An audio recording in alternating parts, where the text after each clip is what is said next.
दोस्तों, पूरी दुनिया इस वक्त एक ऐसे मोड़ पर खड़ी है जहां एक छोटी सी चिंगारी महायुद्ध की आग भड़का सकती है।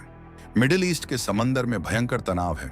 ईरान अपनी मिसाइलों को अलर्ट मोड में रख चुका है और दूसरी तरफ अमेरिका यानी डोनाल्ड ट्रंप की सेना ने अपनी पूरी ताकत झोंक दी है। दुनिया की सांसें अटकी हुई हैं क्योंकि सबकी नजरें उस एक पतले से समुद्री रास्ते पर हैं जिसे स्ट्रेट ऑफ हॉर्मुज कहते हैं। पूरी दुनिया को लग रहा है कि अगर ईरान ने इस रास्ते को ब्लॉक कर दिया तो दुनिया के पहिए थम जाएंगे, पेट्रोल डीजल की कीमतें आसमान चीर देंगी और भारत जैसा बड़ा देश घुटनों पर आ जाएगा। लेकिन क्या वाकई ऐसा है? क्या दुनिया को जो दिख रहा है वही सच है? हकीकत तो ये है कि जब अमेरिका और ईरान एक दूसरे को डराने में बिजी थे, तब भारत ने पर्दे के पीछे एक ऐसा खेल कर दिया जिसकी भनक न ट्रंप को लगी और न ही ईरान के सुप्रीम लीडर को। ये 2026 का वो दौर है जहां दुनिया के बड़े बड़े दिग्गज तेल की सप्लाई रुकने के डर से कांप रहे हैं, लेकिन भारत के बंदरगाहों पर तेल के टैंकर आज भी दनादन उतर रहे हैं। ये कोई इत्तेफाक नहीं है, बल्कि भारत का वो प्लान भी है जिसे पिछले कई सालों से बहुत ही खामोशी के साथ तैयार किया गया था। आज इस राज से पर्दा उठाना जरूरी है कि कैसे भारत ने सऊदी अरब और यूएई के साथ मिलकर पूरी दुनिया की आंखों में धूल झोंक दी और अपनी एनर्जी सिक्योरिटी को लोहे की दीवार जैसा मजबूत बना लिया। अब जरा इस खतरे की गहराई को समझिए। हॉर्मुज स्ट्रेट दुनिया का वो सबसे अहम गला है जिसे दबाते ही ग्लोबल इकोनॉमी का दम घुटने लगता है। दुनिया का करीब 20% तेल इसी छोटे से रास्ते से होकर गुजरता है। भारत के लिए यह रास्ता और भी ज्यादा जरूरी था क्योंकि हमारी आधी तेल सप्लाई इसी रूट के भरोसे थी। ईरान हमेशा धमकी देता रहा है कि वो इस रास्ते को बंद कर देगा। अमेरिका को लगा कि अगर ऐसा हुआ तो भारत दबाव में आ जाएगा, लेकिन भारत के रणनीतिकारों ने बहुत पहले ही भांप लिया था कि आने वाले समय में ये रास्ता कभी भी जंग का अखाड़ा बन सकता है। इसलिए भारत ने अपनी पूरी बिसात ही बदल दी। जब दुनिया हेडलाइंस पढ़ रही थी कि हॉर्मुज में तनाव बढ़ गया है, तब भारत के जहाज एक अलग ही रूट पर दौड़ रहे थे। भारत ने सऊदी अरब और यूनाइटेड अरब अमीरात यूएई के साथ मिलकर उन वैकल्पिक यानी अल्टरनेटिव रास्तों को एक्टिव कर दिया जिनका जिक्र न तो अखबारों में था और न ही टीवी डिबेट्स में। सऊदी अरब की वो विशालकाय ईस्ट वेस्ट पाइपलाइन जो रेगिस्तान को चीरती हुई रेड सी लाल सागर तक जाती है, वो अचानक भारत के लिए जीवन रेखा बन गई। इस पाइपलाइन की खासियत यह है कि यह तेल को सीधे हॉर्मुज स्ट्रेट के बाहर पहुंचा देती है, यानी ईरान चाहे जितना जोर लगा ले वो इस सप्लाई को छू तक नहीं सकता। असली धमाका तो यूएई में हुआ। यूएई ने अपने फुजैरा पोर्ट को एक अभेद्य किले में बदल दिया है। ये पोर्ट हॉर्मुज स्ट्रेट के बाहर हिंद महासागर की तरफ खुलता है। भारत ने यूएई के साथ ऐसी सीक्रेट डील की कि वहां की हबशान फुजैरा पाइपलाइन से निकलने वाला तेल सीधे भारतीय टैंकरों में भरा जाने लगा। आज स्थिति ये है कि ईरान और अमेरिका की जंग के बीच भी भारत को तेल की कमी महसूस नहीं हो रही, बल्कि आंकड़े तो ये बता रहे हैं कि संकट के इस दौर में सऊदी और यूएई से भारत को मिलने वाला तेल पहले के मुकाबले और ज्यादा बढ़ गया है। ये भारत की वो कूटनीति है जिसने दुनिया के बड़े बड़े एक्सपर्ट्स के होश उड़ा दिए हैं। लेकिन ये तो बस ट्रेलर था। असली पिक्चर तो यूएई के एक बड़े फैसले के पीछे छिपी है। 2026 में यूएई ने ओपेक से अलग होने का जो फैसला लिया, उसने भारत की लॉटरी लगा दी। ओपेक वो संगठन है जो तय करता है कि कौन सा देश कितना तेल निकालेगा और किस कीमत पर बेचेगा। यूएई इस कोटे की बंदिशों से तंग आ चुका था। जैसे ही यूएई ओपेक से बाहर हुआ, उसने अपनी तेल की पैदावार यानी प्रोडक्शन को पूरी रफ्तार से बढ़ा दिया। अब यूएई पर किसी का दबाव नहीं है और उसका सबसे बड़ा और भरोसेमंद पार्टनर कौन है? जाहिर है हमारा प्यारा भारत। अब बिना किसी कोटा सिस्टम के यूएई अपना ज्यादातर तेल सीधे भारत को दे रहा है। ये कोई छोटी बात नहीं है। जहां यूरोप और बाकी एशियाई देश तेल की एक एक बूंद के लिए तरस रहे हैं, वहां भारत ने अपने स्ट्रेटेजिक पेट्रोलियम रिजर्व को भी लबालब भर लिया है। भारत ने जमीन के नीचे ऐसे विशाल भंडार बनाए हैं जिनमें महीनों का तेल सुरक्षित रखा जा सकता है। सऊदी और यूएई के साथ भारत के रिश्ते आज उस मुकाम पर हैं जहां वो सिर्फ व्यापारिक नहीं बल्कि इमोशनल और स्ट्रेटेजिक हो चुके हैं। यही वजह है कि जब पूरी दुनिया सप्लाई शॉक से डर रही है, भारत अपने विकास की रफ्तार को और तेज कर रहा है। जरा सोचिए, अमेरिका को लगा था कि वो प्रतिबंधों यानी सैंक्शंस के जरिए सबको नचाएगा। ईरान को लगा था कि वो रास्ता रोककर दुनिया को झुका देगा, लेकिन भारत ने दिखा दिया कि वो किसी की शह और मात के खेल का हिस्सा नहीं है। भारत ने अपना खुद का खेल रचा है। सऊदी अरब के किंग और यूएई के प्रिंस के साथ भारत के नेतृत्व ने जो पर्सनल बॉन्डिंग बनाई, उसका नतीजा आज पूरी दुनिया देख रही है। ये वो नया भारत है जो संकट आने का इंतजार नहीं करता, बल्कि संकट आने से पहले ही उसका रास्ता मोड़ देता है।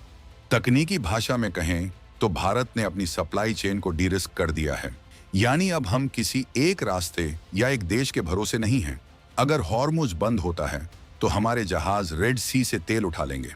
अगर वहां दिक्कत आती है तो फुजैरा पोर्ट हमारे लिए खुला है। इसके अलावा रूस के साथ भी भारत का पाइपलाइन और समुद्री रूट का तालमेल इतना सटीक है कि पश्चिमी देशों की धमकियां बेअसर साबित हो रही हैं। ये पूरा नेटवर्क एक ऐसी मकड़ी के जाल की तरह है जिसमें दुश्मन तो फंस सकता है, लेकिन भारत के हितों को कोई आंच नहीं आ सकती। इस पूरी कहानी में सबसे दिलचस्प मोड़ तब आता है जब हम 2026 के ताजा आंकड़ों को देखते हैं। इस साल भारत की एनर्जी डिमांड पिछले साल के मुकाबले 15% बढ़ गई है, लेकिन हमारा इंपोर्ट बिल कंट्रोल में है। क्यों? क्योंकि हमने बिचौलियों को खत्म कर दिया और सीधे उत्पादक देशों के साथ लंबी अवधि के करार किए हैं। सऊदी अरब ने भारत में रिफाइनरी और पेट्रोकेमिकल सेक्टर में अरबों डॉलर का निवेश किया है। इसका मतलब यह है कि उनका फायदा हमारे फायदे से जुड़ गया है। अगर भारत को तेल नहीं मिला तो सऊदी का नुकसान होगा। ये वो म्यूचुअल डिपेंडेंसी है जिसे भारत ने बहुत ही चालाकी से अपने पक्ष में मोड़ लिया है। आज जब लोग टीवी पर जंग की खबरें देखते हैं और परेशान होते हैं कि कल पेट्रोल का दाम क्या होगा, तो उन्हें यह समझना चाहिए कि उनके देश की सरकार ने पर्दे के पीछे क्या तैयारी की है। ये तैयारी रातों रात नहीं हुई।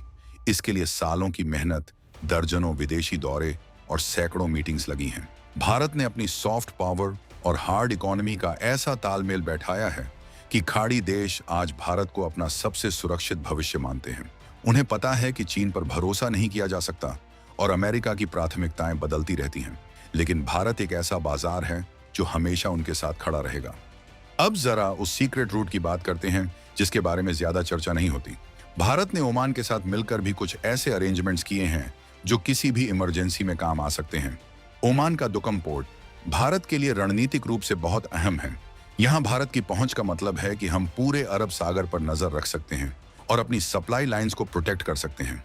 यानी अगर समुद्र में कोई खलल डालने की कोशिश भी करेगा तो भारतीय नौसेना वहां मुस्तैद है। ये सिर्फ तेल की बात नहीं है, ये देश की संप्रभुता और ताकत का एहसास कराने वाली बात है। यूएई का फुजैरा पोर्ट आज भारत के लिए एक तरह से होम पोर्ट बन चुका है। वहां से निकलने वाला हर दूसरा टैंकर भारत की तरफ रुख कर रहा है। और सबसे बड़ी बात यह है कि ये सारा ट्रांजैक्शन अब लोकल करेंसी यानी रुपए में करने की दिशा में भी हम तेजी से बढ़ रहे हैं। अगर ऐसा पूरी तरह से हो जाता है तो डॉलर का दबदबा भी खत्म हो जाएगा और भारत की अर्थव्यवस्था को कोई भी ग्लोबल शॉक हिला नहीं पाएगा। ये है वो विजन जिसे हम आत्मनिर्भर भारत कहते हैं। दुनिया के नक्शे पर एक बार फिर देखिए। एक तरफ वो देश हैं जो पुराने ढर्रे पर चल रहे हैं और जंग के मैदान में अपनी ताकत जाया कर रहे हैं। दूसरी तरफ भारत है जो शांति के साथ अपनी इकोनॉमी की जड़ों को गहरा कर रहा है। सऊदी अरब की विजन 2030 और भारत का विजन 2047 आज एक दूसरे के पूरक बन गए हैं। दोनों देशों को पता है कि उनकी तरक्की का रास्ता एक दूसरे के सहयोग से होकर ही गुजरता है। यही वजह है कि जब पूरी दुनिया में हाहाकार मचा है, भारत में एक स्थिरता है, एक भरोसा है। आज की तारीख में भारत सिर्फ तेल नहीं खरीद रहा, बल्कि वो दुनिया की ऊर्जा राजनीति का केंद्र बन चुका है। जो देश कल तक हमें आंखें दिखाते थे, आज वो इस बात पर रिसर्च कर रहे हैं कि आखिर भारत ने ये चमत्कार किया कैसे। ट्रंप की पॉलिसी अमेरिका फर्स्ट हो सकती है, लेकिन भारत की पॉलिसी इंडिया ऑलवेज है। हमने किसी का पक्ष नहीं लिया, हमने सिर्फ अपने देश के हितों को सर्वोपरि रखा। और इसी का नतीजा है कि आज हॉर्मुज की जंग हमारे लिए सिर्फ एक खबर है, कोई खतरा नहीं। इस पूरी कूटनीति का एक और पहलू है तकनीक। भारत ने अपनी रिफाइनरीज को इतना एडवांस बना लिया है कि वो दुनिया के किसी भी कोने से आने वाले कच्चे तेल यानी क्रूड ऑयल को प्रोसेस कर सकती हैं। चाहे वो रूस का भारी तेल हो या खाड़ी देशों का हल्का तेल, भारत की मशीनें हर तरह के ईंधन को पेट्रोल डीजल में बदलने के लिए तैयार हैं। ये तकनीकी बढ़त हमें मोलभाव करने की ताकत देती है। हम किसी एक देश की क्वालिटी या सप्लाई के गुलाम नहीं हैं। जैसे जैसे ये जंग लंबी खींच रही है, भारत का कद और बढ़ता जा रहा है। दुनिया देख रही है कि कैसे एक देश ने बिना किसी की हत्या किए, बिना किसी का खून बहाए सिर्फ अपनी बुद्धि और रिश्तों के दम पर इतनी बड़ी जीत हासिल की है।